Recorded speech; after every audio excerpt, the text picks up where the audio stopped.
श्री गुरुवे नमः। श्री चैतन्य मनोभीष्टं स्थापितं येन भूतले स्वयं रूपो कदा मह्यं ददाति स्वपदान्तिकम्। वाञ्छकल्पतरुभ्यश्च कृपा सिन्धुभ्यो एव च पतितानां पावनेभ्यो वैष्णवेभ्यो नमो नमः। वृन्दाय तुलसीदेव्यै प्रियाय केशवस्य च कृष्णभक्तिप्रदे देवे सत्यवते नमो नमः। नमोऽयं विष्णुपादाय कृष्णपृष्ठाय भूतले श्रीमते जयपताका स्वामिनीति नामिने। नमो आचार्यपादाय नितय कृपाप्रदायिने गौरकथा धमोदाय नगरग्रामतारिणे। नमोऽयं विष्णुपादाय कृष्णपृष्ठाय भूतले श्रीमते भक्तिवेदान्त स्वामिनीति नामिने। नमस्ते सरस्वते देवे गौरवाणी प्रचारिणे निर्विशेषण्यवादी पाश्चात्योदेशतारिणे। हे कृष्ण करुणा सिंधु दीनबंधु जगत्पते गोपेश गोपिका कांत राधा कांत नमस्तुते। तप्त कांचन गौरांगे राधे वृंदावनेश्वरी वृषभानुसुते देवी प्रणमामि हरिप्रिये। जय श्री कृष्ण चैतन्य प्रभु नित्यानंद श्री अद्वैत गदाधर श्रीवास आदि गौर भक्त वृंद। हरे कृष्णा कृष्ण कृष्ण हरे हरे हरे राम राम राम हरे हरे। नारायणं नमस्कृत्य नरं चैव नरोत्तमं देवीं सरस्वतीं व्यासं ततो जयमुदीरयेत्। मूकं करोति वाचालं पङ्गुं लङ्घयते गिरिं यत्कृपातमहं वन्दे श्रीगुरुं दीनतारिणं। नष्टप्रायेषु अभद्रेषु नित्यं भागवत सेवायां भागवते उत्तम श्लोके भक्ति भवति नैष्ठिकी। श्री गुरु गौरांगो जयता। हरि ओम तत्सत हरि ओम तत्सत हरि ओम तत्सत। सर्वाग्रे मोदीय श्री गुरुदेव श्री श्रीमद त्रिदंडी स्वामी जयपताका स्वामी गुरु महाराजेर रातुल श्री चरण कमले अधमेर अनंत कोटि भूल लुंठित षष्टांग दंडवत प्रणाम ज्ञापन करे हृदयेर अभ्यंतर थेके भक्तिर पुष्पांजलि तार श्री चरण कमले अर्पण करे तार अहैतुकी कृपा आशीर्वाद प्रार्थना करछि। हे गुरुदेव कृपा आशीर्वाद करुन যাতে করে যথাযথভাবে হরিকথা সমবেত ভক্তবৃন্দের সামনে তুলে ধরে ভগবানকে সন্তুষ্ট করতে পারি এবং সবার কল্যাণ করে নিজের कल्याण करते पारी। तत्पश्चात परम गुरुदेव कृष्ण कृपा श्रीमूर्ति श्रील अभय चरण अरविंद भक्ति वेदांत स्वामी श्रील प्रभुपाद जिन्हें किना इस्कन फाउंडर आचार्य तार श्री चरण कमल दंडवत प्रणाम ज्ञापन करे तार कृपा आशीर्वाद प्रार्थना करछि। तत्पश्चात ब्रह्म माध्य गौड़ीय सम्प्रदाय वर्तमान गुरु परम्परा आचार्य वृंदेर श्री चरण कमले दंडवत प्रणाम ज्ञापन करे समवेत भक्त वैष्णव वैष्णवी समवेत मातृमंडली पितृमंडली सबार काछ थेके यथायोग्य प्रणिपात ज्ञापन करे आपनादेर थेके आशीर्वाद प्रार्थना करछि। आपनारा आशीर्वाद करुन जाते करे यथायथभावे आजकेर हरिकथा श्री सनत कुमार जीर उपदेश यथायथभावे आमरा परिवेशन करते पारी एबं आपनारा यथायथभावे श्रवण करते पारेन निजेर कल्याण करते पारेन भगवानके सन्तुष्ट करते पारेन। हरि बोल। समस्त किछु भगवानेर सन्तुष्टि विधानेर जन्य आमरा जे एखाने एसेछि ताओ भगवानेर सन्तुष्टि विधानेर जन्य। आमरा जे श्रवण कीर्तन करछि ताओ भगवानेर सन्तुष्टि विधानेर जन्य। भगवानके सन्तुष्ट करे निजेदेर कल्याण करते चाइ। ताई आमरा रयेछि महाजन उपदेश ग्रंथे। শুধু ভক্তবৃন্দ, ইউটিউব চ্যানেলেও যারা এই অডিও বুক শুনবেন, আপনারা জেনে নিন আমরা রয়েছি সাপ্তাহিক নামহট্ট অরুণনগর, বেলপুকুর অরুণনগরে। সপ্তাহে একদিন আমরা বসার চেষ্টা করি, গুরু গৌরাঙ্গ বৈষ্ণবের আশীর্বাদ নিয়ে, গ্রামবাসীদের আশীর্বাদ নিয়ে, সবার সহযোগিতা মস্তকে ধারণ করে আমরা সপ্তাহে একদিন সমবেত হয়ে আমরা একটা শাস্ত্রগ্রন্থ অধ্যয়ন করছি, মহাজন উপদেশ। গত 3টে উপদেশ 3জন মহাজনের উপদেশ হয়ে গেছে।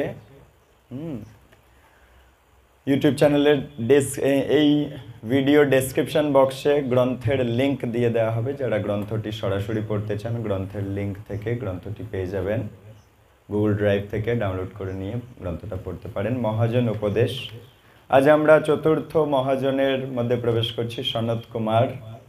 আপনারা পেয়ে যাবেন পৃষ্ঠা নাম্বার 20-তে। হরিবল। শ্রী সনত কুমার ব্রহ্মার 4 পুত্র। শ্রী সনত কুমারের মধ্যে সনক, সনন্দ, সনাতন, সনত কুমার। বলুন, সনক, সনাতন, সনন্দ, সনত কুমার। আমরা সনত কুমারের মুখের কথা শ্রবণ করব, ঠিক আছে? তিনি আমাদেরকে কি বলছেন। আচ্ছা, পৃথু মহারাজের রাজত্বকালে ভূলোকের সমস্ত বস্তু নিষ্পাপ ছিল। কখন? যখন পৃথু মহারাজ রাজ্য শাসন করছিল, সব বস্তু নিষ্পাপ ছিল। ব্রহ্মার 4 পুত্র যথা চতুষ্কুমার, যাদেরকে বলে চতু মানে 4, কুমার, কুমার মানে ব্রহ্মচারী। যে 4 কুমার বাড়েও না কমেও না এবং ব্রহ্মচারী তারা, সেই 4 কুমার যাকে বলে চতুষ্কুমার, তখন পৃথু মহারাজের সঙ্গে সাক্ষাৎ করতে এসেছে। পৃথু মহারাজ রাজত্ব করছে আর ব্রহ্মার 4 পুত্র পৃথু মহারাজের সাথে দেখা করতে এসেছে। সেই 4 কুমার পৃথু মহারাজ 4 কুমারকে দর্শন করে তাদেরকে স্বাগত জানাতে উদ্গ্রীব হলো। বাড়িতে কেউ আসলে স্বাগত সম্ভাষণ করতে হয়, ওয়েলকাম অ্যাড্রেস দিতে হয়, স্বাগত জানাতে হয়। একইভাবে পৃথু মহারাজ এই 4 কুমারকে দেখে স্বাগত জানালো। আচ্ছা, বিনীতভাবে তাদেরকে স্বর্ণ সিংহাসনে বসালো। নম্রভাবে আগত এই 4 অতিথিকে সোনার সিংহাসনে বসালেন, তাদের পা ধুইয়ে দিলেন এবং সেই জল রাজা নিজের মস্তকে সিঞ্চন করলেন। 4 কুমার, 4 ব্রহ্মচারী, 4 ভক্ত এসেছে। পৃথু মহারাজ রাজা হলেও দেখুন আচরণ করে দেখাচ্ছে। রাজা হওয়া সত্ত্বেও তিনি অত্যন্ত বিনম্রভাবে তাদেরকে স্বাগত জানাচ্ছেন, সিংহাসনে বসতে জায়গা দিয়েছেন, দিয়ে পা ধুইয়ে দিচ্ছেন। পা ধুইয়ে দিয়ে সেই জল, পা ধোয়া জল রাজা নিজের মাথায় সিঞ্চন করছে, ছিটিয়ে দিচ্ছে। তাহলে আপনারা করতে পারবেন না? গৃহে বৈষ্ণব আসলে, গুরুদেব আসলে, মহাত্মারা আসলে, সদ্য ভক্তরা আসলে, অতিথি আসলে তাদেরকে এমনভাবে যত্ন করতে পারবেন না? অতিথি দেব ভব, অতিথি নারায়ণের সমান, দেবতার সমান। ওকে, তাদের যথাযথ সম্মান জানিয়ে সংযতভাবে পৃথু বাবা বলছে, হে মহর্ষিগণ, আপনারা সৌভাগ্যের মূর্ত বিগ্রহ। রাজা ওই 4 কুমারকে বলছে, আপনারা সৌভাগ্যের মূর্তমান ব্যক্তি, 4 সৌভাগ্যবান পুরুষ। আচ্ছা, আপনাদের দর্শন যোগীদেরও দুর্লভ। রাজা বলছে 4 কুমারকে যে আপনাদের দেখতে পাওয়া তো যোগীদের কাছেও দুর্লভ। সেই দুর্লভ দর্শন আজ আমার ঘরে হচ্ছে। আমি কত সৌভাগ্যবান, আপনারাও অত্যন্ত সৌভাগ্যবান। ইস্কন নামহট্ট আপনাদের গ্রামে প্রবেশ করে গেছে, আপনাদের সেই সুকর্ম আছে সেই জন্য। তাই আপনারা সেই সৌভাগ্যের সুযোগ ওঠান, হ্যাঁ, নিজে এটা গ্রহণ করুন, অপরকে গ্রহণ করবার সুযোগ করে দিন। যে কোনো ভালো জিনিস, যেমন মন্দিরে প্রসাদ দিলে মায়েরা আঁচলে করে নিয়ে যায় তার প্রিয়জনদের জন্য, একইভাবে আমরা আমাদের প্রিয়জনদের মঙ্গলের জন্য বলবো যে এত সুন্দর উপদেশ হচ্ছে, আমরা শুনছি, আমাদের চেতনা জাগ্রত হচ্ছে, তোমরাও চলো। অনুরোধ করবেন, ঠিক আছে? আপনার কর্তব্য অনুরোধ করা, আপনি অনুরোধ করবেন, ব্যাস।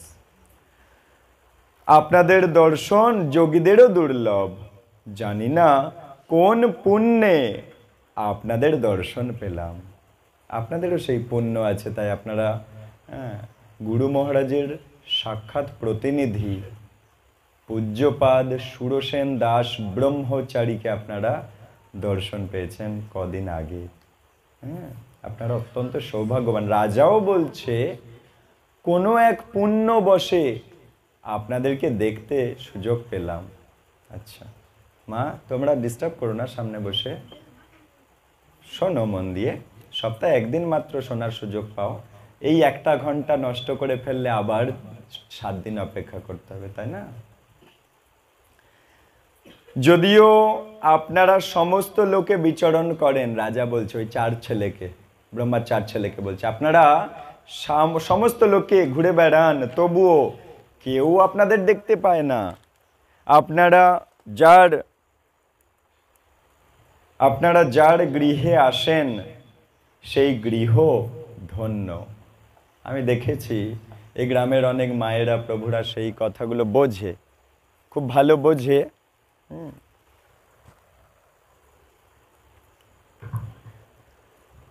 সেই জন্য চেষ্টা করে কিনা বৈষ্ণবদের একটু ঘরে যদি চরণধুলি নেওয়া যায়, বৈষ্ণব দর্শন করা মাত্র তার মনে জাগ্রত হয় যে একটু যদি গৃহে চরণধুলি পড়তো। আমি দেখেছি অনেক মায়েরা তাদের গৃহের কল্যাণের জন্য বৈষ্ণব দর্শন করলে তাকে ডাকে। রাজাও সেই শিক্ষা দিচ্ছে। পৃথু মহারাজ বলছে যে আপনারা যার গৃহে আসেন সেই গৃহ ধন্য হয়ে যায়, ঘরটা ধন্য হয়ে যায়, আর কি গৃহস্থ ধন্য হয়ে যায়, অর্থাৎ গৃহের যত ব্যক্তি সবাই ধন্য হয়ে যায়। এমনকি গৃহী ব্যক্তি নির্ধন হলেও সে ধন্য হয়ে যায়। অত্যন্ত গরিব, তার গৃহে যদি বৈষ্ণব আসে, ওই গৃহ আর গৃহের সবাই ধন্য হয়ে যায়, সবার পবিত্রতা লাভ হয়, পুণ্য লাভ হয়। এখন পৃথু মহারাজ আরো বলছেন, আপনারা ব্রহ্মচর্য পরায়ণ, অর্থাৎ আপনারা ব্রহ্মচর্য পালন করছেন, আপনারা সর্বদা ছোট্ট বালকের মতো রয়েছেন, আপনারা কত সুন্দর, পৃথু বাবা বলছেন। কিন্তু গৃহী জীবন অমঙ্গলজনক।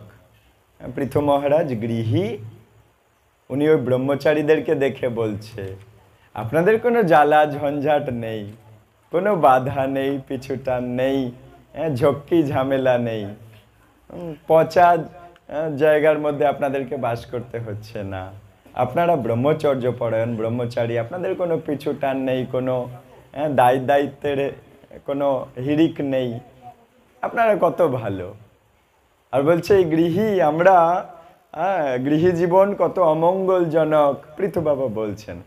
এবং বিপদ সংকুল, পদে পদে বিপদ, আজ স্ত্রীর অসুখ, কাল ছেলের অসুখ, পরশু কন্যার অসুখ, এটা বিপদ, ওটা বিপদ, সেটা বিপদ। ব্রহ্মচারীদের ওইসব কোনো পিছু টান নেই, এটা বলছেন। পূর্বকৃত মন্দ কর্ম ফলে লোকে গৃহ সংসারী হয়। কি বলছে পৃথু বাবা, কি বলছে? বলছে পূর্বজন্মের মন্দ কর্ম ফলে গৃহকূপে মানুষ প্রবেশ করে। পূর্বজন্মে অত্যন্ত সুকর্ম না থাকলে গৃহরূপী কুয়াতে প্রবেশ করতেই হবে। ছোট ছোট বাচ্চারা দেখবেন গৃহে প্রবেশ করবার জন্য লাফালাফি করছে, লাফালাফি করছে না, বাইকে করে উড়ে চলে যাচ্ছে ছেলে মেয়েরা। কেন? ওই গৃহরূপী কুয়ার মধ্যে গিয়ে পড়বো তাড়াতাড়ি, আর পচে পচে মরবো বলে। পৃথু বাবা বলছেন, আমি বলছি না, বলছে পূর্বকৃত মন্দ কর্ম ফলে, ছোট্ট ছোট্ট বয়স, অল্প 14 বছরের মেয়ে উড়ে পালিয়ে গেছে। বাবা মার বলার প্রয়োজন মনে করেন, উড়ে উড়ে চলে যাচ্ছে। কেটিএম বাইকে করে উড়ে চলে যাচ্ছে।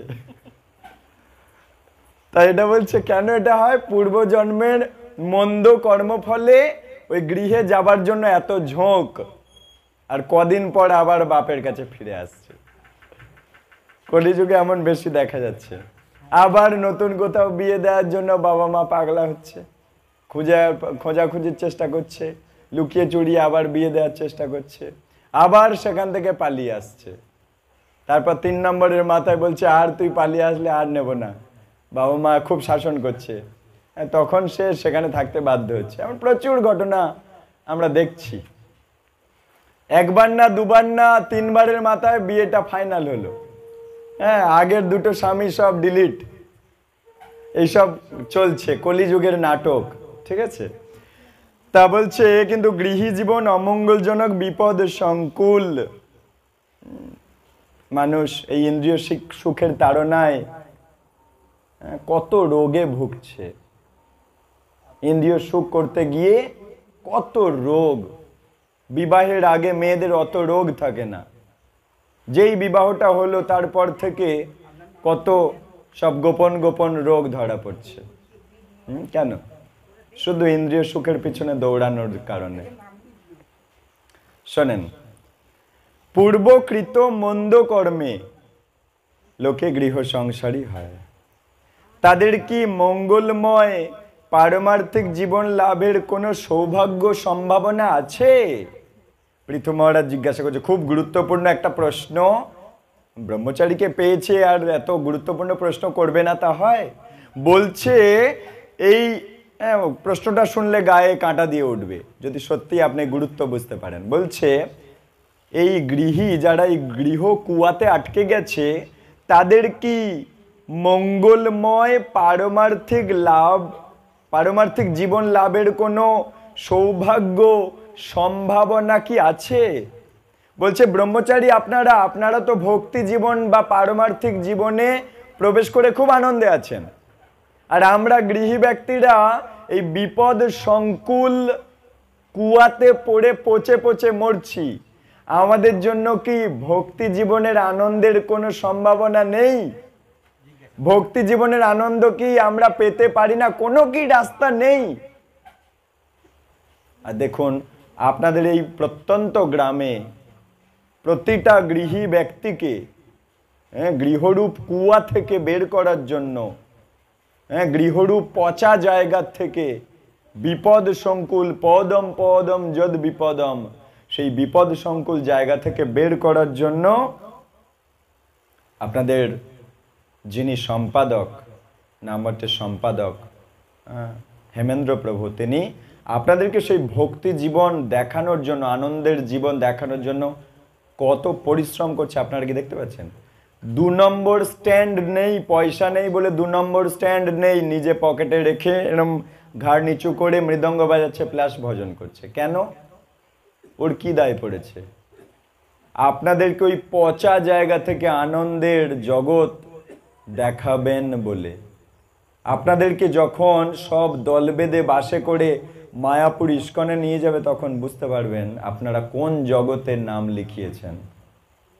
গ্রামে থেকে বোঝা যাচ্ছে না কি হচ্ছে না, ঠিক যেন গুরুত্ব পাচ্ছেন না। যখন international society for Krishna consciousness, Mayapur ISKCON Sridham যখন আপনাদেরকে দর্শন করতে নিয়ে যাবেন, সেখানে গেলে বুঝতে পারবেন অজস্র অজস্র মানুষ তারা এই নামহট্টের আওতায় এসে এই আনন্দের জীবন পেয়ে গেছে। আমরা তো সবে 4টে ক্লাস পেলাম, তারা 40 বছর আগে থেকে, 50 বছর আগে থেকে এই ভক্তি জীবন পেয়ে গেছে নামহট্টের ছত্র ছায়ায় এসে। আনন্দের জগৎ, আনন্দের জীবন পেয়ে গেছে। আনন্দাম বুদ্ধি বর্ধনং, যত আপনার বছর যাবে তত ধীরে ধীরে আনন্দ বাড়বে।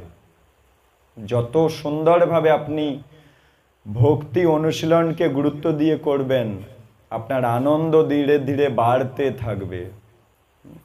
আর তাদের বাড়ছে, তাদের বেড়েছে, অর্থাৎ আমরা নতুন, আমরা যখন গিয়ে দেখব পুরনো ব্যক্তিদেরকে, সেখানে গিয়ে দেখতে পাবো তারা কত আনন্দে আছে। আমরা নতুন বলে অল্প আনন্দ পাচ্ছি, তারা পুরনো বলে তাদের আনন্দ অনেক বেড়ে গেছে, তারা অত্যন্ত আনন্দ পাচ্ছে।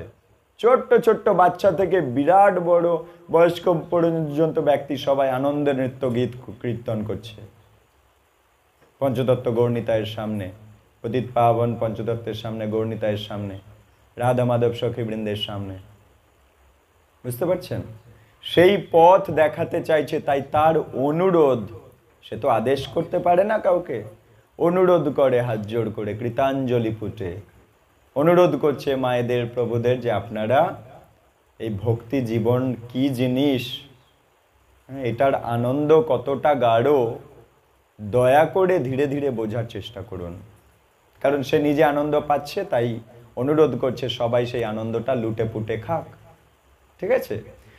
তাই এখানে পৃথু বাবাও বলছে আমরা এই গৃহে পচে মরছে, আমাদের কি আনন্দের জীবন পাবার কোনো রাস্তা নেই?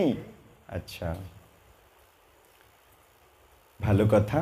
সর্বদা এবার প্রথম বাবা বলছে, প্রথম মহারাজ বলছে, সর্বদা চিন্ময় আনন্দে মগ্ন আপনাদের মতো মহর্ষিরা। কি বললো? সর্বদা আপনারা চিন্ময় আনন্দে আছেন, আর আমরা এই পচা সুখ নিতে গিয়ে পচে যাচ্ছি। গৃহে কি সুখ? পচা সুখ না? স্বামী স্ত্রী পচা সুখ নিচ্ছে না? হ্যাঁ, গৃহে যত জড় সুখ পচা সুখ, ওই পচা সুখ নিতে গেলে পচে যায় মানুষ। তাই এখানে বলছে সর্বদা আপনারা চিন্ময় আনন্দে মগ্ন আপনাদের মতো মহর্ষিরা সংসার দাবানলে সন্তপ্ত। সংসার রূপী আগুন, দাবানল মানে কি আগুন, আমি বলছি না, পৃথু বাবা বলছেন, পৃথু মহারাজ বলছেন সংসার দাবানলে সন্তপ্ত মানে পুড়ে খাক হয়ে গেছে। সংসার দাবানলে পুড়ে খাক হয়ে যাওয়া ব্যক্তিদের একমাত্র বন্ধু আপনারা, ব্রহ্মচারীদেরকে বলছে। সংসার দাবানলে পুড়ে খাক হয়ে যাওয়া আমাদের মতো ব্যক্তিদের বন্ধু হচ্ছেন আপনারা। পৃথু মহারাজ ওই চার কুমারকে, চার ব্রহ্মচারীকে বলছে, কারণ আপনারা সর্বদা চিন্ময় আনন্দে ডুবে আছেন। তাই আপনাদের কাছে আমার প্রশ্ন, পৃথু মহারাজ বলছে চার কুমারের কাছে, কারণ আপনারা চিন্ময় আনন্দে ডুবে আছেন আর আমরা পচে গলে যাচ্ছি। তাই আমরা যেহেতু পচে যাচ্ছি, আপনাদের কাছে আমার প্রশ্ন, কিভাবে আমরা অচিরেই এই জড় জগতে আমাদের জীবনের পরম উদ্দেশ্য সাধন করতে পারবো? বলুন, কিভাবে জীবন কাটালে জড় জগৎ থেকে বেরোতে পারবো, মানুষ জীবনের উদ্দেশ্য লাভ করতে পারবো? পৃথু মহারাজ জানতে চাইছে চার কুমারের কাছ থেকে। তাহলে ব্রহ্মচারীরা এসছে আর সংসারী ব্যক্তি তার কাছ থেকে জানতে চাইছে। তাহলে গৃহী ব্যক্তির কর্তব্য, পৃথু মহারাজ নিজে আচরণ করে দেখালো, গৃহে যখন মহাত্মা আসবে, ব্রহ্মচারী আসবে, বৈষ্ণব আসবে, গুরুদেব আসবে, তার কাছ থেকে পারমার্থিক প্রশ্ন বিনম্রভাবে জিজ্ঞাসা করা উচিত আমাদের, যে কি করলে আমি ভক্তি জীবনে এগোতে পারবো। পৃথু মহারাজও জানতে চাইছে, আমরা কিন্তু সেটা করছি না। আমরা বাড়িতে মহাত্মা আসলে তার কাছ থেকে এরকম বিনম্রভাবে প্রশ্ন করার চেষ্টা করি না। এটা আমরা শিখলাম না মঠে এসে, যে আমরা বিনম্রভাবে মহাত্মা আসলে, বাড়িতে সাধু বৈষ্ণব আসলে, তারা অনেক কিছু জানে, তাদের কাছ থেকে আমরা জানার চেষ্টা করব। হ্যাঁ, যে বাবা তুলসী পরিক্রমা কেন করে আমাকে বলবেন? যে কোনো প্রশ্ন খুব বিনম্রভাবে জিজ্ঞাসা করবেন আর জ্ঞান বাড়ানোর চেষ্টা করবেন। হ্যাঁ, ভক্তি জীবনে তাহলে উন্নতি করতে পারবেন। ঠিক আছে, এটা আমরা শিখলাম। পৃথু মহারাজের বাক্যে চার কুমার খুব সন্তুষ্ট হয়েছে। এত নম্রভাবে প্রশ্ন জিজ্ঞাসা করেছে যে গৃহ সংসার থেকে ভক্তি জীবনে, আনন্দের জীবনে প্রবেশ করার, মানব জীবনের উদ্দেশ্য সার্থক করার পথ দেখাও আমাদেরকে। আর চার কুমার প্রশ্নটা শুনে খুব খুশি হয়েছে। পৃথু মহারাজের বাক্যে চতুষ্ষণ প্রসন্ন হয়েছিলেন। শ্রী সনত কুমার বললেন, চার কুমারের মধ্যে বুদ্ধিমান যে ছেলে সনত কুমার, সে এখন বলতে লেগেছে, বলছে, হে মহারাজ, পৃথু মহারাজকে বলছে, আপনার এই রকম প্রশ্ন সমস্ত জীবের পক্ষে লাভপ্রদ। অর্থাৎ এই প্রশ্নটা কেবল আপনার প্রশ্ন না, সমস্ত গৃহী ব্যক্তির প্রশ্ন, যে গৃহে পচে যাওয়া অবস্থা থেকে, দাবানল অবস্থা থেকে আনন্দের জীবন পাবো কি করে, কি করে গৃহে থেকেও, সংসার ভজন করেও, কি করেও আমরা ভগবানের কাছে ফেরত চলে যেতে পারবো জীবনের শেষে। এই প্রশ্ন প্রত্যেকটা গৃহী ব্যক্তির হওয়া উচিত। হ্যাঁ, মহাত্মা বাড়িতে আসলে জিজ্ঞাসা করবেন, বাবা আমি গৃহে থেকেও স্বামী স্ত্রী পুত্র সংসার সামলে কি করে কৃষ্ণ ভক্তি করে মানুষ জীবন সার্থক করতে পারি? এই প্রশ্নটা করতে পারবেন না বাড়িতে মহাত্মারা আসলে? যে বাবা আমাকে বলে দেবেন যে গৃহে স্বামী স্ত্রী পুত্র সামলেও কি করে গৃহে থেকেই আমি কৃষ্ণ ভজন করে ভগবানের কাছে চিরতরে চলে যেতে পারবো? এই পথ আমাকে দেখান না। এই প্রশ্নটা করতে পারবেন না? কে কে করতে পারবেন না হাত তোলো। আচ্ছা, তাই বলছে এই প্রশ্ন সব গৃহী ব্যক্তির প্রশ্ন, সবার মঙ্গল হবে এর উত্তর যদি সমাজে বেরোয়। হ্যাঁ, তা এই ধরনের আলোচনাও বক্তা আর শ্রোতা উভয়েরই অভিলষিত আর মঙ্গলজনক। এই প্রশ্ন আর এই প্রশ্নের উত্তর যে বলবে আর যে শুনবে দুজনারই মঙ্গল হবে। তার মানে আমি বলছি ওই সনত কুমারজির কথা আমারও মঙ্গল হচ্ছে। একটু আগে বললাম না, ভগবানকে সন্তুষ্ট করে সবার কল্যাণ করে নিজের কল্যাণ করতে চাই। হ্যাঁ, আমাদের এই পাঠে বসার উদ্দেশ্য কি? ভগবানকে সন্তুষ্ট করা, সবার কল্যাণ করা, নিজের কল্যাণ করা। হ্যাঁ কি না? আপনারা বসেছেন কেন? ভগবানকে সন্তুষ্ট করে নিজেদের কল্যাণ করবেন বলে। এই হে রাজন, এবার উত্তর দিচ্ছে, হে রাজন, আপনি তো পরমেশ্বর ভগবানের পাদপদ্মের মহিমা কীর্তনে ইতিমধ্যেই যুক্ত আছেন।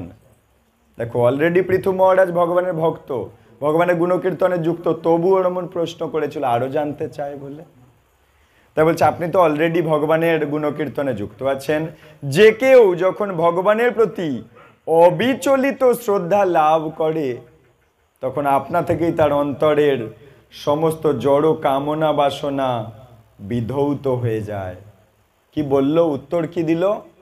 বলল ভগবানের প্রতি যদি শ্রদ্ধা থাকে তাহলে হৃদয় থেকে জড় কামনা বাসনা আপনা থেকে বিধৌত হয়ে যায়, মানে ধুয়ে চলে যায়। কামনা বাসনা নোংরা জিনিস, হৃদয়কে আবর্জনাময় করে দেয়, নোংরা করে দেয়। তাই বলছে ভগবানের প্রতি, ভগবানের ভক্তের প্রতি যদি শ্রদ্ধা থাকে, কেমন শ্রদ্ধা? অবিচলিত শ্রদ্ধা। মানে দিনকার মতো পাবলিক এসে বলল যে তুলসী দেবীর সম্বন্ধে খারাপ কথা বলল, আর আপনার শ্রদ্ধা টলে গেল, তার মানে ওটা অবিচলিত শ্রদ্ধা ছিল না। তাই কেমন শ্রদ্ধা আমাদের দরকার? অবিচলিত শ্রদ্ধা দরকার।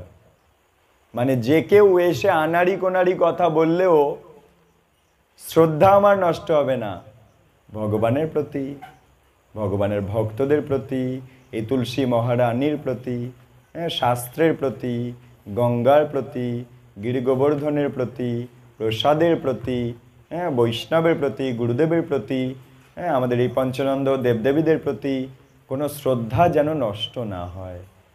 এটাকে বলে অবিচলিত শ্রদ্ধা। তাই বলছে অবিচলিত শ্রদ্ধা যদি এনাদের প্রতি থাকে তাহলে হৃদয়ের কামনা বাসনা রূপী নোংরা ধুয়ে পরিষ্কার হয়ে যায় আপনা থেকে।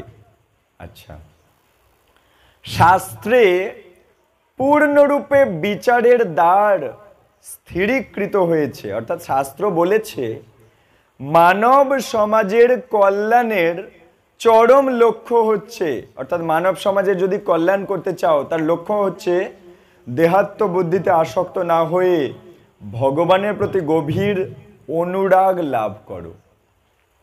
অর্থাৎ যদি মানুষ জীবন সার্থক করতে চাও, বেশি বেশি ভগবানের প্রতি আসক্ত হও।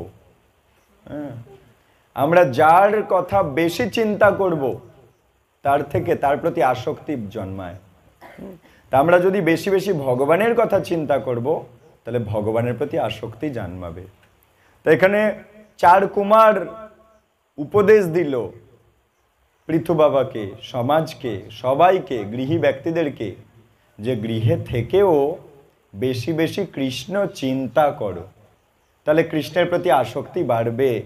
আর তাহলে তোমার জড় জগতের কামনা বাসনা ধুয়ে সাফ হয়ে যাবে। তাহলে কে কে ভগবানের প্রতি আসক্তি বাড়ানোর জন্য চেষ্টা করবেন? হাত তুলুন। বেশি বেশি ভগবানের কথা চিন্তা করতে হবে, ভগবানের নাম জপ করতে হবে, ক্লাসে আসতে হবে, এই ভগবানের চরণে তুলসী পাতা দিতে হবে, ভগবানের গুণগান গাইতে হবে। এগুলোই ভক্তি জীবন। ঠিক আছে, সরল ব্যাপার। ভগবানকে ভোগ লাগাবেন, হ্যাঁ, ভগবানের কথা শুনবেন, হরি কথা শ্রবণ করবেন, ভাগবত কথা, ভজন কীর্তন শ্রবণ করবেন, নামট্ট বই রাখবেন, রেখে নিজে নিজে বাড়িতে ওই লাইনগুলো পড়বেন। কার কার বাড়িতে নামট্ট বই আছে? হাত তোলো। একটু প্রভু গণ তো। 7 জন। এখানে কজন আছেন? আচ্ছা, 23 জন মতো। আচ্ছা, যদি 30 ধরি, তার মধ্যে 7 জনের বাড়িতে নামহট্ট বই আছে। আপনাদের বাড়িতে নামহট্ট বইটা অবশ্যই রাখুন, আমি অনুরোধ করছি। এটা সারা জীবন আপনার কাজে লাগবে। মাত্র 60 টাকা খরচা করবেন, এটা কোনো ব্যবসা নয়, আপনাদের কল্যাণের জন্য বলা। মাত্র 60 টাকা খরচা করে নামহট্ট পরিচয় বইটা রাখবেন। নিজে না পড়তে পারলে বাচ্চাদের বলবেন, বাবা লাইনগুলো পড়তো, আমি শুনি কি লেখা আছে ভগবানের কথা। ভজনগুলো শুনবেন, আপনার চোখ দিয়ে জল এসে যাবে। এত সুন্দর সুন্দর ভজন বৈষ্ণবীয় আচার্যরা সে ভজনগুলো, সেই পদগুলো লিখে গেছে। বাচ্চাদেরকে বলবেন, বাবা তুই পড়, ওরও কল্যাণ হবে, আপনারও কল্যাণ হবে। আর যারা পড়তে পারেন ওই বইটা পড়বেন, ওই বইটায় সব পাবেন। ওই একটা বই কিনুন, ওতে সব আছে। ঠিক আছে, তাই বলছে আমরা যত বেশি ভগবানের কথা চিন্তা করব, তত ভগবানের প্রতি আসক্তি বাড়বে আর জড়জগতের কলুষতা ধুয়ে যাবে। আচ্ছা, এরপরে বলছে চতুষ্কুমার বলছে, যারা ভক্তি অনুশীলন করছে, যেমন আপনারা ভক্তি অনুশীলন করছেন, এটা একটা অনুশীলন, ট্রেনিং, ভক্তি বাড়ানোর ট্রেনিং। ঠিক আছে, যারা ভক্তি অনুশীলন করছে, ভগবানের আরাধনা যারা করছে, যেমন আপনারা করলেন সন্ধ্যাবেলায়, হ্যাঁ, এই যে গীতা কথা শুনছেন, ভাগবত কথা শুনছেন, এটাও ভগবান আরাধনা হচ্ছে। ভগবান গীতাতে বলছেন, হ্যাঁ, যখন হরিকথা হয়, সেই হরিকথার দ্বারা আমি আরাধিত হই। হ্যাঁ, তাই বলছে ভগবানের আরাধনা যারা করছে, ভগবানের কথা শ্রবণ কীর্তন যারা করছে, তাদের আসক্তি ভগবানের প্রতি বৃদ্ধি হচ্ছে। বলেনি তাই গৌর প্রেমানন্দে হরি হরি বল। কি বললো?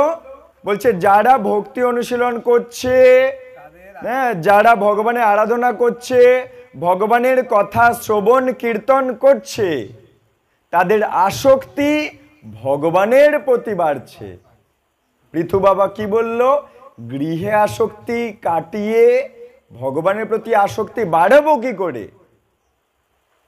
তাই চতুষ্কুমার উত্তর দিচ্ছে যে ওই গৃহে আপনি অটোমেটিক্যালি, আপনি নিজেই ভগবানের প্রতি ভক্তি করছেন। তাই যারা ভক্তি করছে গৃহে থেকেই, যারা ভগবানের চরণে তুলসী পাতা দিচ্ছে, কে কে তুলসী পাতা দেন? চরণে রোজ তুলসী পাতা দেন? হরি বল। মায়েদের চরণে আমার অনন্ত কোটি কোটি প্রণাম, আপনারা শুদ্ধ ভক্ত। হ্যাঁ, রোজ ভগবানের চরণে তুলসী পাতা দেবেন। ভগবানকে গিয়ে হাত জোড় করে বলবেন, হে কৃষ্ণ, হ্যাঁ, হে রাধা গোপীনাথ, আমি আপনাদেরকে ভালোবাসি। বলতে পারবেন না? কৃষ্ণ বলছে তুমি আমার অত্যন্ত প্রিয়, তাই তোমায় এই গোপন কথাগুলো বলছি। তার মানে কৃষ্ণ অলরেডি বলে দিয়েছে আমি তোমায় ভালোবাসি। হ্যাঁ, আমি যদি কাউকে বলি যে তুমি আমার খুব প্রিয়, তার মানে কি বলতে চাইলাম, যে আমি তোমাকে খুব ভালোবাসি, কারণ তুমি আমার খুব প্রিয়, পছন্দের। তার মানে ভগবান আমাদেরকে প্রপোজ করেছেন যে আমি তোমাদেরকে খুব ভালোবাসি, তোমরা আত্মা, তো এই আত্মাগুলো আমার খুব প্রিয়। ভগবান বলে দিয়েছে আমি তোমাদের ভালোবাসি, এখন আমরা রিপ্লাই দিইনি। তাই এখন থেকে বলবেন প্রতিদিন ঠাকুরজির সামনে গিয়ে হাত জোড় করে বলবেন, হে প্রভু, তোমার তো অনেক ভক্ত, না জানি সেই ভক্তের লাইনে আমি কোথায় না হারিয়ে যাব, অনন্ত কোটি তোমার ভক্ত, আমি বোধহয় হারিয়ে যাব। তুমি আমায় দেখতে পাবে কি পাবে না আমি জানি না, কিন্তু এই অনুরোধ, তুমি আমায় ভুলে যেও না। কৃষ্ণের কাছে বলতে পারবেন না এমন ভাবে?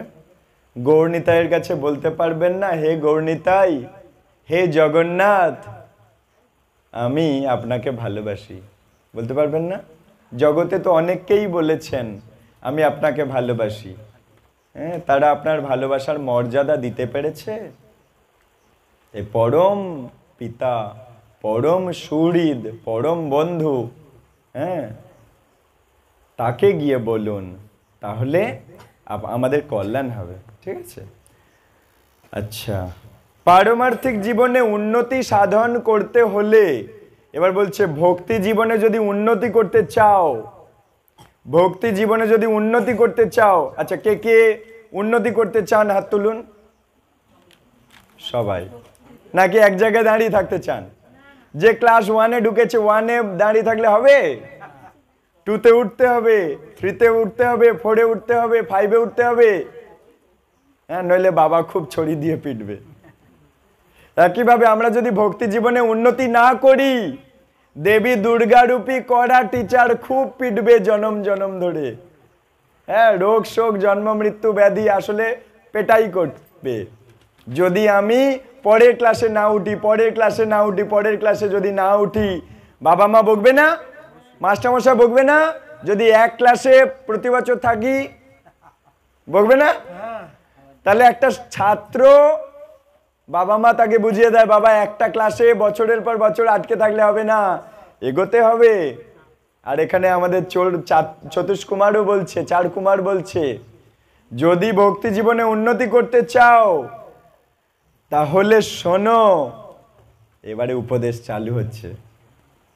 বলছে পারমার্থিক জীবনে যদি উন্নতি করতে চাও তাহলে ইন্দ্রিয় তৃপ্তি পরায়ণ আর অর্থ লোলুপ ব্যক্তিদের সঙ্গ ত্যাগ করতে হবে।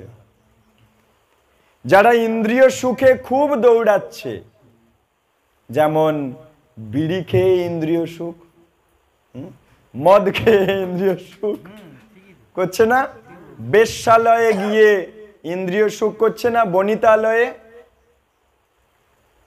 এই সমস্ত ইন্দ্রিয় সুখ পরায়ণ ব্যক্তিদের থেকে দূরে থাকতে হবে, নতুবা ওই ছোঁয়াচে রোগ আমার মধ্যে যাবে। অসৎ সঙ্গে নরক বাস। যে যে ইয়াং ছেলেগুলো দেখবেন অসৎ সঙ্গ করছে, বাবা মাও তাকে সামলাতে পারছে না, সেই বিড়ি খাচ্ছে, মদ খাচ্ছে, গাঁজা খাচ্ছে, এলএসডি, চরস সব খাচ্ছে, তামাক খাচ্ছে, খাচ্ছে না? কালী পূজার দিন আপনার ছেলেকে আটকাতে পারেন? অসৎ সঙ্গে দল বেঁধে ইন্দ্রিয় সুখ করছে আর নর্দমায় পড়ে আছে, সারা রাত খোলা আকাশের নিচে পড়ে আছে না? তাই বলছে ইন্দ্রিয় তৃপ্তি পরায়ণ ব্যক্তিদের থেকে দূরে থাকতে হবে। কে কে পারবে হাত তোলো? অসৎ সঙ্গ করবেন না, হরি বল, বাদ বাকি সব অসৎ সঙ্গ করবেন। তাহলে সবাই হাত তোলো। যারা এরকম আজে বাজে ব্যক্তিদের থেকে দূরে থাকতে বলছে, ঠিক আছে? আজে বাজে ব্যক্তিদের থেকে দূরে থাকবেন, অত্যন্ত খারাপ, যারা জঘন্য জীবন কাটাচ্ছে, ওদের থেকে একটু দূরে থাকার চেষ্টা করবেন, ব্যাস। আর কি? অর্থ লোলুপ, অর্থের পাহাড় বানানোর জন্য সে যা খুশি করতে পারে, ওই রকম অত্যন্ত বিষয়ী ব্যক্তির থেকে দূরে থাকবেন। আমি বলছি না, চার কুমারের মধ্যে সনত কুমার বলছে পৃথু মহারাজকে, যদি ক্লাসে এগোতে চাও তাহলে ইন্দ্রিয় পরায়ণ ব্যক্তি আর বিষয়ী ব্যক্তি থেকে একটু দূরে রাখতে হয় নিজেকে। কেন? ওদের সঙ্গ করলে আমার মনটা কলুষ হয়ে যাবে, ভগবানের প্রতি আর ভক্তি থাকবে না। যে সমস্ত ছেলে মেয়েরা দল বেঁধে মদ খেতে চলে গেছে, তারা ভক্তি অনুশীলনে আসছে কি? তাহলে পরিষ্কারই তো বোঝা যায়। এই জন্য বলছে ওই রকম অসৎ যে আড্ডা, অসৎ আড্ডা থেকে সোজা বাংলায় অসৎ আড্ডাখানা থেকে নিজেকে দূরে রাখবেন। অসৎ আড্ডায় আর নাম লেখাবেন না। গত বছরগুলোতে, গত জীবনগুলোতে অনেক বিড়ির দোকানে আড্ডা মেরেছেন, চায়ের দোকানে আড্ডা মেরেছেন, আর আজে বাজে নিন্দা পরচর্চা করে জীবন কেটে গেছে। বলছে যদি ভক্তি জীবনে এগোতে চাও তাহলে বেশি বেশি সাধু সঙ্গ করো আর অসৎ সঙ্গ কমিয়ে দাও, তবে তুমি এগোতে পারবে। অপরাধ নেবেন না কেউ, এটা আমি বলছি না, সনত কুমার জি বলছেন যে অসৎ সঙ্গ থেকে দূরে থাকো। আর কি, মানুষের জীবনকে এমন ভাবে গড়ে তুলতে হবে যাতে শ্রী হরির মহিমা অমৃত পান না করে সে শান্তিতে থাকতে পারে না। খুব মন দিয়ে লাইনটা শুনুন। বলছে মানুষের জীবনকে এমন ভাবে গড়ে তুলতে হবে যাতে হরির মহিমা অমৃত পান না করে সে শান্তিতে থাকতে পারবে না। অর্থাৎ ছোট্ট উদাহরণ, আমি প্রভুকে জিজ্ঞাসা করছিলাম যে প্রভু, একটা সপ্তাহ যদি আমি নামট্টে না আসি, বা এই নামট্ট একটা সপ্তাহ বন্ধ করে দিলাম ইচ্ছা করে, আপনার কেমন হবে? বলছে আমি তো সারা সপ্তাহ অপেক্ষা করে থাকি কবে বুধবার সন্ধ্যাবেলা আসবে। পৃথু মহারাজকে এটাই শিক্ষা দিল যে মানব জীবনকে এমন ভাবে গড়ে তুলতে হবে যাতে হরির মহিমা অমৃত পান না করে সে থাকতে পারবে না। আর ওনার উত্তরও সেটাই তো ছিল যে নামট্টে গিয়ে হরির মহিমা অমৃত পান করি প্রতি সপ্তাহে, কিন্তু একটা সপ্তাহে যদি বন্ধ হয়ে যায় অশান্তি হবে। ইস, আবার আরো 7 দিন অপেক্ষা করতে হবে, কখন পাই কখন পাই। ইয়েস, এইভাবেই মানব জীবনকে গড়ে তুলতে হবে যে প্রতি সপ্তাহের নামহট্ট কবে আসছে কবে আসছে অপেক্ষা করে থাকতে হবে। আর আপনারা সেই অপেক্ষা করে থাকেন, তাই আপনাদের মানব জীবনটা সুন্দর হয়ে উঠছে, প্রতি ক্লাস যত এগোচ্ছে সুন্দর হয়ে উঠছে। এইভাবে ধরে থাকুন নামহট্টকে। একটা নামহট্ট যদি অ্যাবসেন্ট হয়ে যায় হৃদয় ছটফট করবে, ইস আজ আমি ওই জায়গায় গিয়ে আটকে গেলাম, আমার এই কথাগুলো শোনা হলো না, একজনার উপদেশ শোনা হয়ে গেল আমি পেলাম না গো। অন্য কারোর থেকে শোনার চেষ্টা করবে, কি কি বলেছিল, যেটুকু 2-4 কথা বলতে পারে শুনবেন। তাই মানুষের জীবনকে ওইভাবেই গড়ে তুলতে হবে যাতে হরির মহিমা অমৃত পান না করে সে থাকতেই পারবে না, ছটফট করবে তার হৃদয়। আচ্ছা, এরপর বলছে পারমার্থিক উন্নতি সাধনে যিনি আগ্রহী, যারা ভগবত ধামে ফিরে যেতে আগ্রহী, বলছে যে ভক্তি জীবনে উন্নত হতে আগ্রহী আর ভগবত ধামে ফিরে যেতে আগ্রহী, তাহলে আগে হাত তোলো কে কে ভগবানের ধামে ফিরে যেতে আগ্রহী। বাকিরা তাহলে আগ্রহী নয়। দয়া করে সবাই শুনুন আমি কি বলছি। যারা ভগবত ধামে ফিরে যেতে আগ্রহী তারা হাত তোলো। এটা আমি বলছি না, সনত কুমার বলছে। দেখি কার হাত নিচে। ও আপনি তাহলে এখানে জনম জনম থাকবেন, হাত তুলুন। হরি বল, হরি বল। সবার খুব উন্নতি হোক, কল্যাণ হোক। হ্যাঁ, যারা সদ্গুরু চরণ দীক্ষা প্রাপ্ত হয়েছেন, আমরা আমাদের গুরুদেবের কাছে প্রার্থনা করি নিরন্তর আপনাদের সবার কল্যাণ হোক, আপনারা সবাই এগিয়ে যান। তাই বলছে যারা ভগবত ধামে ফিরে যেতে আগ্রহী তাদের প্রথমে 1 নম্বর উপদেশ, অহিংসা আচরণ করতে হবে। কি বললো? বলো, অহিংসা আচরণ করতে হবে। কি বললো? অহিংসা। অহিংসা মানে কি? মানে খুন করা যাবে না, হিংসা করা যাবে না অপরকে। খুন তো রোজ করছে সবাই। একটা মশা মেরে দিলেন, খুন করলেন না? একটা বড়শি দিয়ে কই মাছ টুকুস করে ধরে নিলেন, বটি দিয়ে পচাত করে গলা কেটে দিলেন, খুন করলেন না? এই হিংসা আচরণ করা যাবে না। ফার্স্ট উপদেশ সনত কুমারের কি বললো? ফার্স্টে হাত তুলিয়ে নিল, কে কে ভগবানের কাছে ফেরত যেতে চাও। হ্যাঁ, এরপর বলছে তাহলে হিংসা বন্ধ করো। কন্ডিশন, যদি রোগ সারাতে চাও তাহলে হোমিওপ্যাথি ওষুধের সাথে তেঁতুল খেও না। হ্যাঁ, একইভাবে সনত কুমার কন্ডিশন দিচ্ছে, ব্রহ্মার ছেলে, তোমার আমার মতো কোনো গ্রামের ছেলে না, ঠিক আছে? সে বলল কি, যদি ভগবানের কাছে ফেরত চলে যেতে চাও, হিংসা বন্ধ করো ইমিডিয়েট, অপরকে হিংসা করো না। নেক্সট, মহান আচার্যদের পদাঙ্ক অনুসরণ করতে হবে। বলো, মহান আচার্যদের পদাঙ্ক অনুসরণ করতে হবে। আপনারা করছেন কি? ইয়েস, 12 জন মহাজনের পদাঙ্ক অনুসরণ করার চেষ্টা করছেন। এই জন্যই তো মহাজন উপদেশ গ্রন্থটা পড়ানো হচ্ছে। কেন? আমার কল্যাণের জন্য। অবশ্যই আমারও কল্যাণ, আপনাদেরও কল্যাণ, আর ভগবানকে খুশি করা। যস্মিন তুষ্টে জগৎ তুষ্টে, ভগবান খুশি হলে জগৎ তুষ্ট থাকে। তাই এই ক্লাসে বসি আমরা ভগবানকে খুশি করার জন্য, সবার কল্যাণ করে নিজের কল্যাণ করা। তাহলে আপনারা আগে গোলক বৃন্দাবনে যান, আমি আপনাদের গাড়িতে তুলে দিয়ে তারপর যাব, যদি জায়গা পাই, সিট যদি থাকে, এই রকম ব্যাপারটা আর কি। যাই হোক, তাই বলছে সেকেন্ড উপদেশ দিচ্ছে, বলছে মহান আচার্য তাদের দেখানো উপদেশ মেনে চলতে হবে। নেক্সট 3 নম্বর উপদেশ। তাহলে একে কি বলে? অহিংসা আচরণ করতে হবে, আচার্যদের দেখানো পদ অনুসরণ করতে হবে। এবার 3-এ আসছে, শোনো মন দিয়ে। কার কার মন আমাকে দাওনি? মন আমাকে দাও, অর্থাৎ এই শব্দ তরঙ্গে দাও।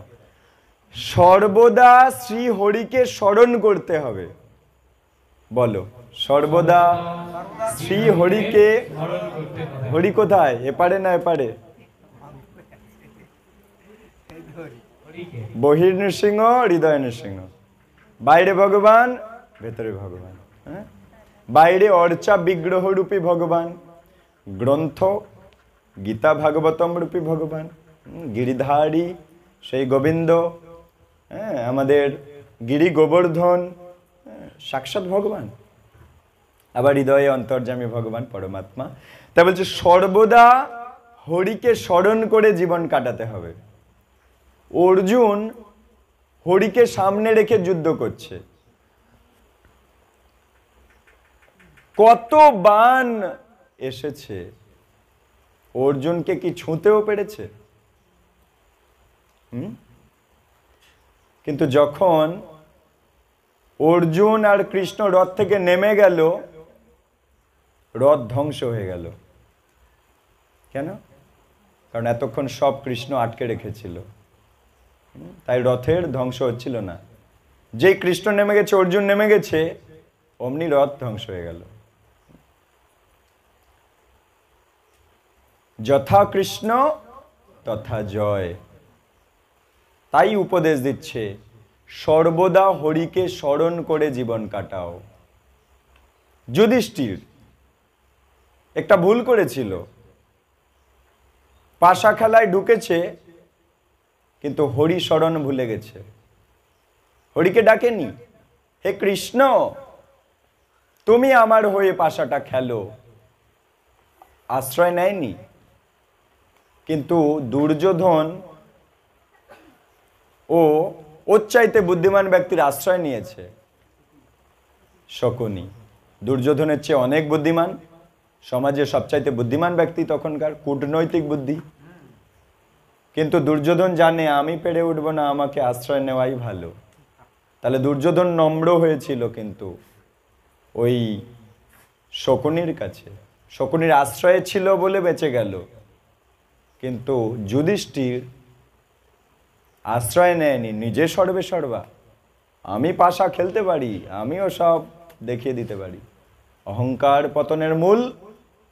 ভগবান তার ভক্তের দ্বারা শিক্ষা দিচ্ছে। হ্যাঁ, ওই যুধিষ্ঠির যদি কৃষ্ণকে বলতো, হে কৃষ্ণ, দুর্যোধনের হয়ে যেমন শকুনি পাশার চালটা দিচ্ছে, আমার হয়ে তুমি চালটা দিও, তাহলে কি শকুনি জিততো না কৃষ্ণ জিততো? কিন্তু যুধিষ্ঠির কি সেই আশ্রয় নিয়েছিল? ভুল করেছিল। সেই অপরাধে সর্বস্ব খুইয়ে ফেলেছে। তাই পৃথু মহারাজ আমাদেরকে বলছে, সাবধান, সর্বদা হরিকে ঢাল রূপে সামনে রেখে জীবন কাটাও। একটা বৃত্ত আঁকতে গেলে যদি কেন্দ্র না থাকে, এই বাচ্চারা বৃত্ত আঁকছে তো আজকাল স্কুল কলেজে, বৃত্ত আঁকো না কম্পাস দিয়ে, কেন্দ্র থাকে নাকি কেন্দ্র আকাশে তুলে দাও? কেন্দ্র না থাকলে সব গোল হবে। একইভাবে আমাদের মানব জীবনটা যদি সর্বাঙ্গীন সুন্দর করতে চাই, তাহলে জীবনের কেন্দ্রে কৃষ্ণকে রাখতে হবে। কেবল গৃহের কেন্দ্রে কৃষ্ণকে রেখে দিলাম, কিন্তু হৃদয়ের কেন্দ্রে কৃষ্ণকে রাখিনি, অমন হবে না। হৃদয়ের কেন্দ্রে, জীবনের কেন্দ্রে কৃষ্ণকে রাখতে হবে। কে কে কৃষ্ণকে ঢাল রূপে সামনে রেখে জীবন কাটাবেন? হাত তুলুন। তাহলে শেষে এই 3 নম্বর উপদেশ মেনে চলবে, আমি বুঝতে পারবো। তাহলে 3 নম্বর উপদেশ, কৃষ্ণকে কেন্দ্রে রেখে জীবন কাটাতে বলেছে। হ্যাঁ, তাহলে নিরন্তর তুমি রাস্তায় বেরোচ্ছ, কৃষ্ণকে স্মরণ করে বেরোবে, তোমার অ্যাক্সিডেন্ট হবে না। হ্যাঁ, পরীক্ষা দিতে যাচ্ছ, এই বাচ্চাগণ পরীক্ষা দিতে যাচ্ছ, কৃষ্ণকে প্রণাম করে পরীক্ষা দিতে যেতে পারবে না? নাকি খুব লজ্জা করবে কৃষ্ণকে প্রণাম করতে? কার কার লজ্জা করবে? হাত তোলো কৃষ্ণকে প্রণাম করতে। হরি বল। খুব ভালো। ভগবানকে প্রণাম করে বাজার হাটে যাবেন, অ্যাক্সিডেন্ট হবে না। ভগবানকে প্রণাম করে অপারেশন থিয়েটারে যাবেন, ডেড বডি হয়ে ফিরে আসতে হবে না। ঠিক আছে? ভগবানকে স্মরণ করে যা কিছু করবেন, যথা কৃষ্ণ তথা জয়। তাহলে কৃষ্ণকে নিজের সর্বদা স্মরণ করে জীবন কাটাবেন। যেমন আমরা কৃষ্ণকে স্মরণ করে পাঠে প্রবেশ করলাম, একইভাবে কৃষ্ণকে স্মরণ করে দিনের শুরু করতে পারবেন না, কৃষ্ণকে প্রণাম করে দিন চালু করতে পারবেন না, ঘুম থেকে উঠে মাত্র বিছানায় বসে হে কৃষ্ণ করুণা সিন্ধু বলতে পারবেন না। হ্যাঁ, তাহলে আপনার দিনের দায়িত্ব কৃষ্ণের। প্রসাদ পাওয়ার আগে কৃষ্ণের জয়ধ্বনি দিয়ে প্রসাদ পেতে পারবেন না, তাহলে জনম জনম আপনার প্রসাদের দায়িত্ব কৃষ্ণেরই থাকে। আপনি কোনোদিন প্রসাদ ছাড়া শুকিয়ে মরতে হবে না আপনাকে। ঠিক আছে? তাই যুধিষ্ঠির যে ভুলটা করেছিল, আমরা যেন সে ভুল না করি। আর একটা উদাহরণ দিচ্ছি মহাভারত থেকে, তাহলে আমাদের হৃদয়ে গেঁথে যাবে কেন আমরা কৃষ্ণকে আমাদের জীবনের কেন্দ্রবিন্দু করব। উত্তরার গর্ভে যখন পরীক্ষিত আছে, পরীক্ষিতকে ব্রহ্মাস্ত্র মেরেছে কে?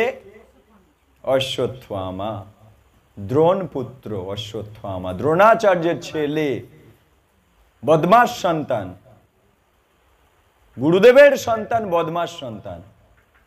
সে অধর্মের পথ অবলম্বন করে এই পাণ্ডবদের বংশ নির্বংশ করে দেওয়ার জন্য, যে বেচারা এখনো পৃথিবীর আলো দেখেনি, তাকে মেরে দেওয়ার জন্য, নিষ্পাপ সেই ছোট্ট বাচ্চাটাকে মেরে দেওয়ার জন্য নৃশংসভাবে সে ব্রহ্মাস্ত্র ক্ষেপণ করেছে।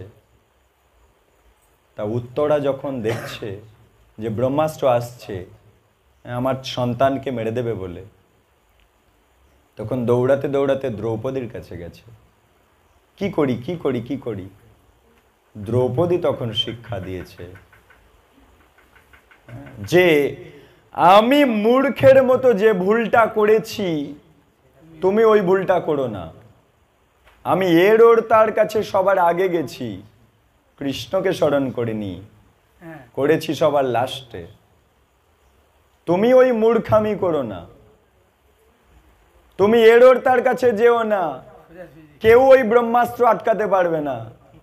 হ্যাঁ, তুমি সাক্ষাৎ হরিকে স্মরণ করো, সে তোমার ছেলেকে বাঁচাতে পারবে। কারণ ওই ব্রহ্মাস্ত্রকে আটকানোর ক্ষমতা ওই যাত্রার কাছে গেলে হবে না।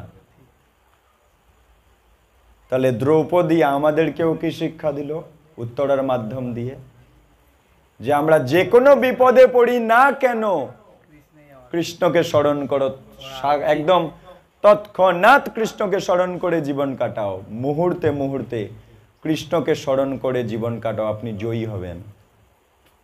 যথা কৃষ্ণ তথা জয়। থার্ড পয়েন্টে বলছে সর্বদা শ্রী হরিকে স্মরণ করতে হবে, অর্থাৎ এমন ভাবে জীবন যাপন করতে হবে যাতে শয়নে, ভোজনে, চলনে, কাজকর্ম করার সময় সর্বদা শ্রীকৃষ্ণের চিন্তায় মগ্ন থাকা যায়। ঠিক আছে, পরিষ্কার? ফোর্থ পয়েন্ট বলুন, শাস্ত্রীয় বিধিনিষেধ পালন করতে হবে। শাস্ত্রীয় বিধিনিষেধ পালন করতে হবে। শাস্ত্র লঙ্ঘন করলে তার কখনো কল্যাণ হয় না। শাস্ত্র লঙ্ঘন রূপী একটা লীলা দেখাচ্ছেন স্বয়ং সীতা মাইয়া, ভগবানের পত্নী আচরণ করে দেখাচ্ছে আমাদের শিক্ষা লাভের জন্য, যে লক্ষণ এই মাতা সীতা দেবীর জন্য, তার কল্যাণের জন্য একটা উপদেশ দিয়ে গেছে যে এটা টপকাবে না। লক্ষণ গণ্ডি, লক্ষণ রেখা দিয়ে গেছে, তার মানে কি একটা বিধিনিষেধ যে এটা টপকাবে না। একইভাবে ওটার জায়গায় আমাদের শাস্ত্রীয় বিধি নিষেধ, শাস্ত্রের রেখা বা শাস্ত্রের বিধিনিষেধ। লক্ষণ বিধিনিষেধ করেছে এটা টপকাবে না, টপকালে বিপদ, কিন্তু টপকেছেন। সেই জন্য অশোক কাননে সীতা মাইয়াকে রেখেছে রাবণ। অশোক কানন, যেখানে কারোর কোনোদিন শোক হয় না, সেই অশোক কাননে সীতা দেবী আছেন, কিন্তু নিরন্তর তার শোক হচ্ছে, অশ্রু সিক্ত হয়ে সারা শরীর ভিজে যাচ্ছে, অশ্রু বর্ষণ হচ্ছে। অশোক কাননেও শোক যাচ্ছে না, কেন? বিধিনিষেধ টপকেছে বলে। ভগবান তার পত্নী তার এই লীলার দ্বারা শিক্ষা দিচ্ছে। ভগবানের ভ্রাতা লক্ষণ এই লীলার দ্বারা শিক্ষা দিচ্ছেন। আমরাও যদি শাস্ত্রের নিয়ম টপকাবো তাহলে নরকে পচে মরতে হবে। শাস্ত্রের নিয়ম যদি আমরা টপকাবো, শাস্ত্রের নিয়ম মানব না, তাহলে যত আমি এসি বাড়িতে বাড়ি বানিয়ে রাখি না কেন, যত বিরাট বড় বাংলো বানিয়ে রাখি না কেন, অশোক কানন, কিন্তু সেখান থেকে আমার শোক যাবে না। কিন্তু আমি যদি শাস্ত্র মেনে জীবন কাটাই, যেখানেই থাকি না কেন, আমি আনন্দে থাকতে পারবো। ঠিক আছে? তাই এখানে বলছে শাস্ত্রীয় বিধিনিষেধ পালন করতে হবে। এই কলিযুগে 4টে মূল শাস্ত্রীয় বিধান যেটা মানতে হবে, তাহলে আপনি যেখানেই থাকুন না কেন আনন্দে থাকতে পারবেন। কি কি বলুন? 4টে। আমিষাহার বর্জন, সবাই বলো। 2 দ্বিতীয় বলো নেশা বর্জন, তৃতীয় তৃতীয় দুটো ক্রীড়া, কে বলবে দুটো ক্রীড়া বর্জন, অর্থাৎ তাস খেলা, পাশা খেলা, জুয়া খেলা, এগুলো। আচ্ছা, শাস্ত্র আমাদের এগুলো বলছে কেন? একটু আগে বললো কি, যদি তুমি ভগবত ধামে যেতে চাও হিংসা করা যাবে না, তাহলে 1 নম্বরে ওইটা, আমিষ খেতে গেলে হিংসা অবলম্বন করতেই হবে, তাই জন্য ওটা। দ্বিতীয় কি না, নেশা। যে গৃহে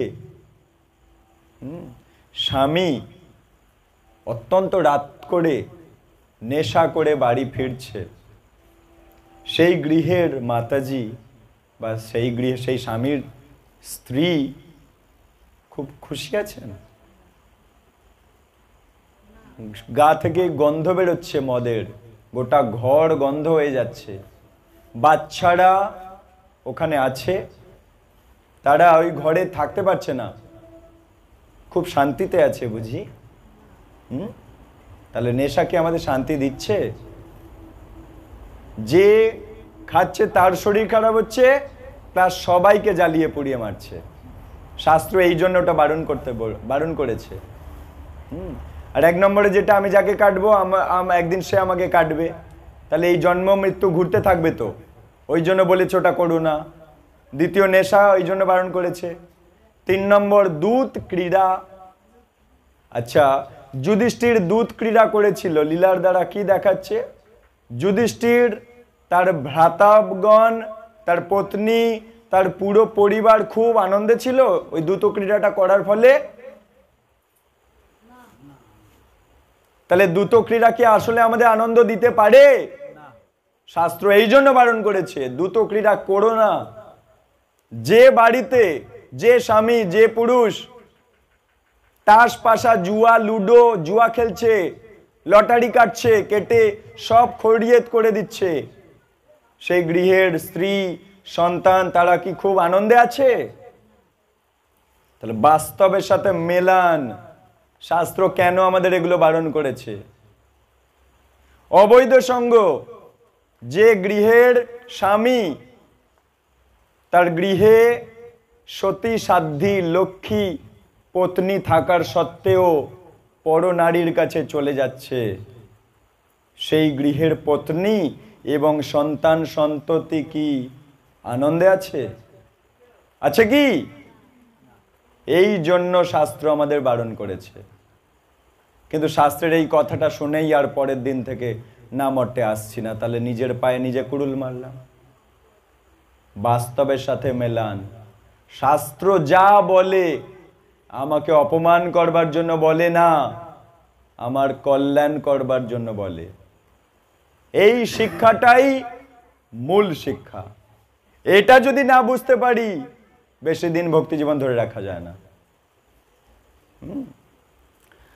আচ্ছা প্রভু, কতক্ষণ কি দেবেন টাইম? আর 5 মিনিট নাকি? হ্যাঁ, 25 হয়ে গেছে। ছাড়বো এবারে? এই পর্যন্ত রাখি? বাকি তো আছে। হ্যাঁ, 2টো ক্লাস লাগবে, কেন ভেঙে না বললে হৃদয়ে বসবে না। আচ্ছা, এই জন্য আমাদের শাস্ত্রীয় বিধিনিষেধ পালন করতে হবে। 4 নম্বর উপদেশ দিলেন। হ্যাঁ, ঠিক আছে, এই পর্যন্ত আজ আমরা রাখছি। না, অনেকগুলো পয়েন্ট আছে, ধীরে ধীরে ভেঙে ভেঙে বলতে হবে, তবে হৃদয়ে বসবে। ঠিক আছে, তবে এফেক্টিভ হবে। ঠিক আছে, তাহলে সোনাক কুমারের উপদেশ আমরা 2টো ক্লাস এইটুখানি মনে রাখবেন, 4 নম্বর উপদেশ পর্যন্ত হয়েছে। বাস 5 থেকে আমি পরের ক্লাসে বলবো। হ্যাঁ, আমি একটা কথা বলে দিই, যদি এই শাস্ত্রের কড়া কড়া কথা বাস্তবের সাথে মিলিয়ে বলতে গিয়ে যতদূর শব্দ তরঙ্গ গেছে, সবাই শ্রবণ করেছে, আমি কাউকে কষ্ট দেওয়ার জন্য বলিনি, বলবো না, কস্মিন কালেও বলতে চাই না কাউকে কষ্ট দেওয়ার জন্য। সমাজের সবার কল্যাণের উদ্দেশ্যে এই কথাগুলো আলোচনা করা। তাই আমার সবার কাছে অনুরোধ, কেউ অপরাধ নেবেন না। হ্যাঁ, সবার কাছে আমি অপরাধ যদি করে থাকি ক্ষমা চাইছি, কারণ এগুলো আমার কথা নয়, শাস্ত্রের কঠিন কথা, মঙ্গলজনক কথা, তাই কেউ অপরাধ নেবেন না। ঠিক আছে, সবার মঙ্গলের জন্যই মূল কথা আলোচনা করা। বাঞ্ছা কল্পতরুভ্যশ্চ কৃপা সিন্ধুভ্যৈব চ পতিতানাং পাবনেভ্যো বৈষ্ণবেভ্যো নমো নমঃ। অনন্ত কোটি বৈষ্ণব বৈষ্ণবী, অনন্ত কোটি ভক্ত বৃন্দ কি জয়, শ্রদ্ধেয় গ্রামবাসী বৃন্দ কি জয়, সমবেত ভক্ত বৃন্দ কি জয়। নিতাই গৌর প্রেমানন্দ। হরি হরি বল। হরে কৃষ্ণ কৃষ্ণ কৃষ্ণ হরে হরে, হরে রাম রাম রাম রাম হরে